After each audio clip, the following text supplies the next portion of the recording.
ورقرال أو كسوباي حفيز كوزارة حريرك يسكاشيغا عالمي غاية دولة سود أفريقيا إسلام مركانا وكسحينا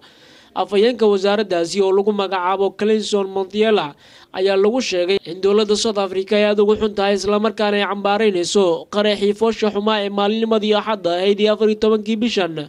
lagu weeraray xarunta maxkamadda gobolka Banaadir ee magaalada Muqdisho. Dowladda South Africa ayaa sheegtay in qaraxaasi uu ahaa mid laciifnimo ah isla markaana lagu argagax gelinayo bulshada Soomaalida ka oo ay fuliyeen kooxaha xamaqiyaal ah oo ka xun horumarka 20 sano kadib ay gaarayso dowladda iyo shacabka Soomaaliyeed.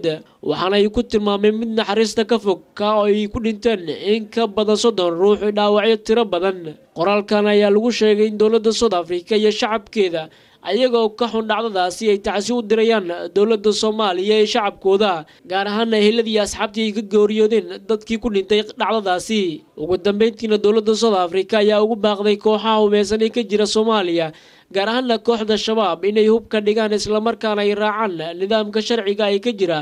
dalka Soomaaliya uu hoggaanka u yahay madaxweynaha dowladda federaalka Soomaaliya Professor Xasan Sheekh Maxamuud si loo helo nabad waarta ay ku noolaadaan shacabka Soomaaliyeed. dhanka kale shacabka Soomaalida ay ku nool waddanka South Africa ayaa iyaguna dhankooda waxay cambaarayeen weerarkaasi foosha xumaa ee kooxaha qawaariijta ku qaadeen xarunta maxkamadda gobolka Banaadir. qaraxii maalinka Axadda ee ka dhacay magaalada Muqdisho runtii marka hore waan ka tacsiinaynaa waxaan leenahay intii ku dhimatay qaraxa Ilaahay subxaanahu wa ta'ala u naxariisto intii ku dhaawacantana Ilaahay subxaanahu wa ta'ala ha caafiyo. laakiin runtii qaraxa wuxuu na tusinayaa afcaasha ama dhibaatooyinka ragga geysanayo naxariis darrada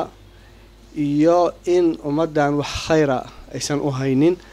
ay ku tusinaysaa.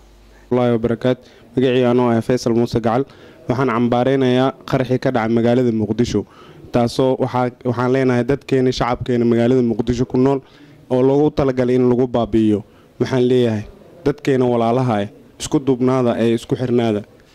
بسم الله الرحمن الرحيم magacaygu waa Maxamed Cali Xuseen degan dalka Koonfurta Afrika waxaan runtii aad iyo aad aan uga xumahay dhacdada foosha xumeyd ee maalintii Axadii ka dhacday magaalada madaxda dalka Soomaaliya Muqdisho iyadoo oo runtii dad rayid oo aad u far badan meesha lagu dilay laguna dhaawacay isla markaana waxaan tacsi gaar ah uga dirayaa arday kamid ahaa ardaydii sanadkii 2012 ka soo qalin jabiyay jaamacadda Amuud oo magaciisu ahaa Allah u naxariistay Xamse Maxamed Cabdullaahi Maxamuud Amiin Cabdullaahi Qorshe telefishinka qaranka Soomaaliya magaalada Cape Town waddanka South Africa.